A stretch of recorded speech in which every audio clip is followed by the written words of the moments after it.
Assalamualaikum warahmatullahi wabarakatuh. Hai, berjumpa lagi dengan saya, Sela Gustirani, dalam podcast Seksi Ansietas PPPDS KJI. Dan episode kali ini kita bakal membahas kembali masalah bullying khususnya pada anak. Dan episode kali ini kita sudah kedatangan kembali Dr. Nazli Madinah Sari Nasution, Magister Kedokteran, Spesialis Kedokteran Jiwa, Subspesialis Anak dan Remaja, Konsultan. Dokter, gimana kabarnya hari ini? Alhamdulillah sehat, Dokter Sela. Dokter Sela gimana? Alhamdulillah sehat juga, dokter. Nah, kita bakal membahas nih masalah kenali gejala anak yang terkena bullying nih, Dok. Boleh ya, Dok ya? Boleh, Dok. Oke, dokter. Jadi episode kali ini nih kita mau bahas lebih spesifik untuk mengenali gejala awal dari bullying yang diharapkan mencegah nih, dokter ya, supaya tidak sampai terjadi kejadian dari bullying ini. Jadi sebelumnya nih kita mau tanya dulu nih, sebenarnya bullying pada anak ini apa dan biasanya apa yang terjadi, dan kemudian gimana membedakan bullying dengan memang candaan antar anak aja nih, dokter, gitu. Oke, baik. Terima kasih, Dokter Sela. Jadi Mhm. memang bullying itu merupakan perilaku agresif Oke. yang dilakukan dengan tujuan untuk mengintimidasi. Jadi mengintimidasi, jadi biasanya dilakukan pada orang yang dianggap lebih lemah. Iya. Dan di mana perilaku ini dilakukan secara terus-menerus. Oh. Jadi memang dia secara terus-menerus yang bertujuan untuk mengintimidasi orang lain yang dia anggap lemah dari dirinya. Nah, kalau pada candaan biasa, Iya, jadi kan iya. itu biasanya anak-anak suka bercanda ya. Ah, Nah, itu bener, kan Dok. kadang-kadang tidak berlangsung seperti tadi dan tidak seagresif yang tadi itu. Iya. Nah, jadi memang biasanya juga candaan sama anak-anak kan biasanya setara ya, Iya, tidak ada bener-bener, Dok. lebih lemah, tidak ada tingkatannya, Iya, seperti itu, dan Dok. mungkin kalau candaan anak biasa ya ada dua arah ya, dokter ya. Sedangkan kalau bullying ini berarti kan si yang dokter bilang tadi yang lebih merasa lebih powerful, dan ada juga si yang lebih lemah tadi Lebih nih, lemah. dokter ya. Oke, dan ini dokter yang menjadi pertanyaan, kenapa ya anak-anak itu walau pada segala umur ada kejadian seperti ini, tapi kenapa anak-anak terkesan lebih sulit untuk mengungkapkan atau menceritakan bahwa dia adalah korban bullying nih, Dok? Jadi memang pertama itu anak itu takut. Karena kan biasanya korban bullyingnya seperti mengancam juga ya. Dia takut, dia khawatir dengan anak-anak itu kan lebih sugestible ya. Jadi apa yang disampaikan tuh kayaknya seperti itu gitu loh. Nah, jadi biasanya ditakutin, nanti kalau kamu ini. Jadi ada rasa takut yang mereka rasakan. Nah, selain itu anak-anak ini juga kadang-kadang masih bingung, dia nggak ngerti cara mengutarakannya seperti apa.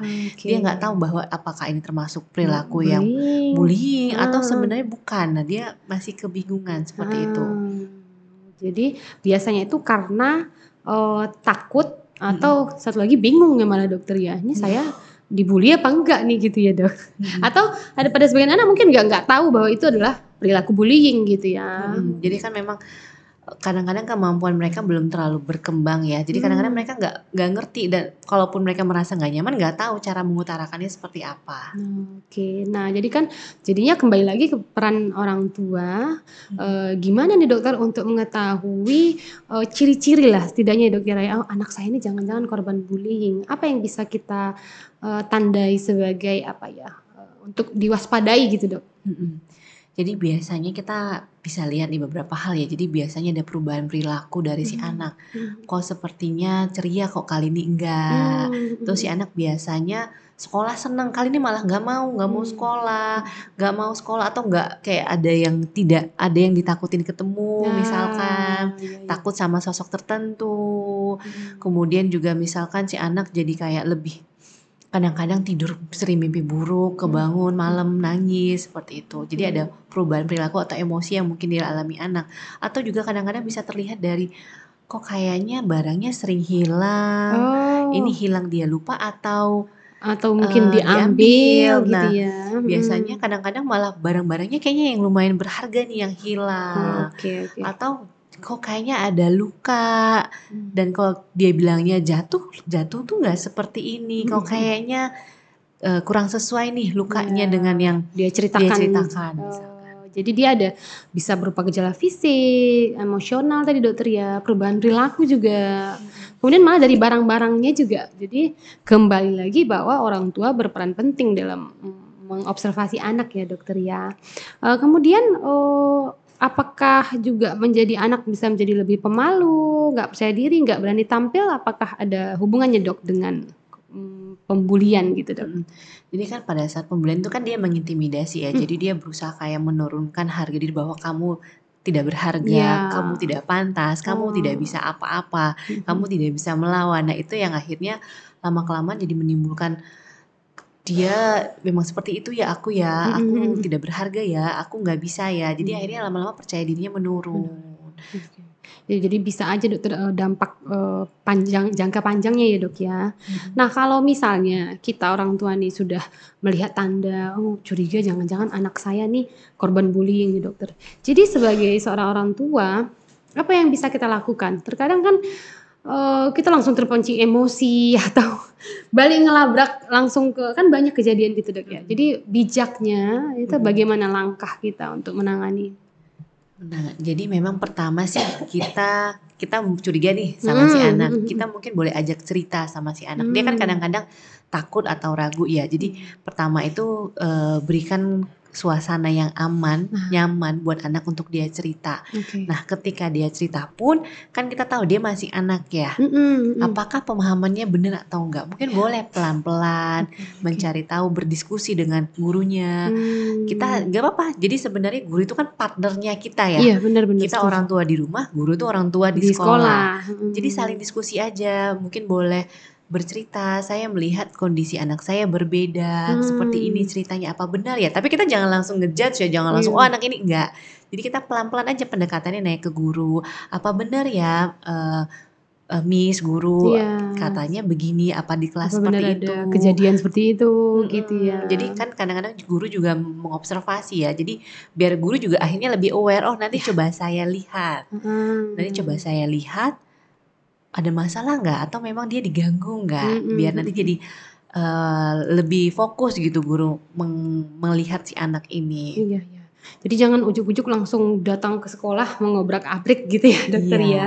Karena kan sempat viral juga dok perilaku orang tua yang merasa anaknya dibully, langsung main hakim sendiri. Jadi malah guru itu baiknya dijadikan partner parenting kita juga ya dokter ya. Jadi ketika hubungan kita dengan guru baik, komunikasi lancar, jadi si anak bisa lebih terobservasi gitu ya dokter ya. Kemudian dok, dari guru sendiri sejauh apa sih seorang guru bisa mempengaruhi praktek bullying ini terjadi gitu dokter? Jadi memang kalau salah satu lokasi yang sering dilakukan bullying itu kan di sekolah ya. Benar. Jadi sebenarnya kayak polisinya itu dari guru tuh. Guru yang mengawasi kejadian sehari-hari seperti apa. Kadang-kadang kan anak-anak bermain guru lihat. Jadi guru kan bisa pantau. Bahkan kalau guru merasa ini kayaknya udah mulai nggak benar, boleh dilerai, dicarikan solusi, disampaikan seperti apa sebaiknya. Nah di situ perannya guru memang. Jadi karena kan salah satu lokasi nih yang sering terjadi bullying. Jadi memang guru diharapkan kayak lebih melek kali ya di sekitarnya, lebih perhatian seperti itu. Jangan fokus waktu ngajar aja ya dok ya. Jadi kalau bisa jadiin teman juga itu para muridnya gitu dok ya. Kayaknya bisa lebih tadi kan karena dokter berulang kali sampaikan bahwa anak kayaknya utamanya diskusi ya dok ya. Jadi guru juga boleh nih dok ya memasukkan. Apalagi dokter bilang memang kejadian bullying ini seringnya di sekolah. Kemudian banyaknya waktu anak juga di sekolah ya dokter ya. Nah mungkin ya dokter terakhir nih dokter. Kalau dikatakan kesiapan untuk menghadapi bullying pasti nggak ada orang yang siap ya dok ya. Tapi membangun anak kita tuh lebih ketahanan mentalnya gitu ya atau gimana dok? Resiliensi gitu ya. Iya benar dokter. Jadi memang itu ini sih pola pengasuhan. Jadi ketika kita si anak merasa dia dicintai, dia merasa dia berharga, kita selalu ada buat dia, pasti kan dia merasa lebih percaya diri. Kalau ada sesuatu ada ibuku, dan dia pasti lebih berani mengambil resiko. Nah, jadi orang tua di situ tuh kayak memberikan lingkungan yang sportif buat anak. Jadi biarkan anak untuk memiliki kemampuan mengeksplor atau untuk keluar. Nah, kita sambil mengawasi. Jadi ketika itu semua dapat, si anak jadi lebih berani mengambil resiko. Jadi ketika dia dibully, dia berani ngomong. Kan dia udah nyaman nih dengan mamanya, "Mama, tadi kok temanku gini ya? Iya, Aku kok gini-gini ya, aku nggak suka," misalkan. Ya mungkin bukan bullying ya atau apapun. iya. Jadi anak lebih berani bercerita. Jadi ketika kita sudah memberikan lingkungan sportif, memberikan bahwa kita selalu ada buat anak, anak akhirnya akan lebih kuat secara Mental ya mentalnya. dok ya. Jadi kita orang tua tuh harus selalu hadir dalam setiap tahap perkembangannya ya dok Iya, ya. namun jangan sampai berlebihan juga, jangan jadi yang Overprotective ya overprotective. dok. Nah, itu juga akhirnya nggak baik buat anak. Jadi kayak tadi tetap seimbang gitu. Jadi pola pengasuhan yang seimbang, yang tidak otoriter, yang tidak pengabaian seperti itu. Jadi dan tidak terlalu overprotective. Jadi anak diberikan kesempatan sambil tetap diawasi. Oke, itu kan dokter sedikit ya dokter sebelum penutupan nih.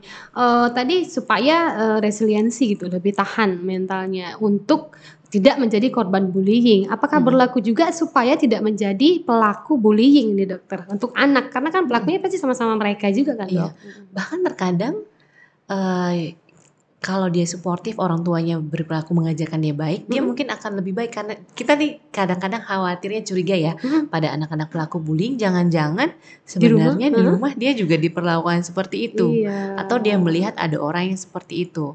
Nah, jadi memang di rumah dan sekolah itu adalah tempat penanaman moral. Iya. Makanya sejak kecil kita mengajarkan anak itu harus berperilaku seperti apa. Nah, jadi memang orang tua sangat berperan sebenarnya untuk memberikan pendidikan moral. Dia harus berperilaku seperti apa, jangan bullying. Kamu kalau dipukul sakit nggak sakit, mau nggak dipukul enggak. Jadi jangan gitu ya. Nah, itu kan dari keluarga dan juga nanti dibantu dari pihak sekolahnya. Jadi perkembangan karakter dan kepribadian anak itu pastinya dari orang tua, pengasuh dan juga termasuk guru ya dok ya.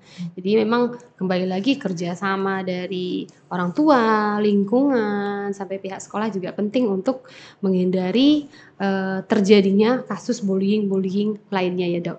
Harapan dokter nih untuk kasus bullying pada anak nih gimana dok kira-kira? Jadi memang kalau misalkan anak mengatakan bullying, mungkin boleh di cross check dulu ya, apakah memang bullying atau tidak. Kadang-kadang kan anak-anak dia nggak tahu kan orang bilang bullying, "Mama aku dibullying." Seperti apa? Mungkin boleh di cross check dulu. Dan kalau memang anak itu mengalami bullying, kita wajib untuk speak up. Jadi tidak diam, jangan takut ya tetap dok ya. disampaikan, tidak dilawan bukan berarti bertengkar gitu ya, tapi tetap disampaikan, speak up agar tidak terjadi kejadian lebih lanjut pada dirinya ataupun orang lainnya. Jadi solusi nggak harus jalan jotos-jotosan ya dok ya, banyak solusi lain dok.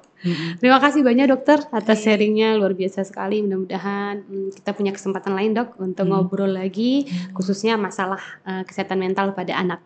Oke dokter, tak capek-capeknya nih bilang terima kasih banyak sudah kembali datang memenuhi undangan kita untuk memberikan sedikit ilmunya, sharing tentang masalah kesehatan mental khususnya pada anak.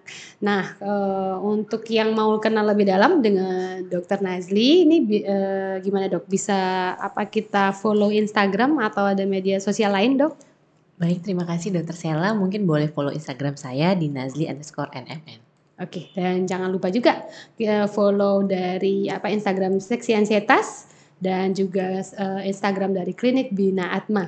Cukup sekian untuk episode kali ini. Semoga berjumpa lagi dalam episode lainnya. Jangan lupa tiada kesehatan tanpa kesehatan mental. Salam sehat jiwa. Wabillahi taufiq wal hidayah. Assalamualaikum warahmatullahi wabarakatuh.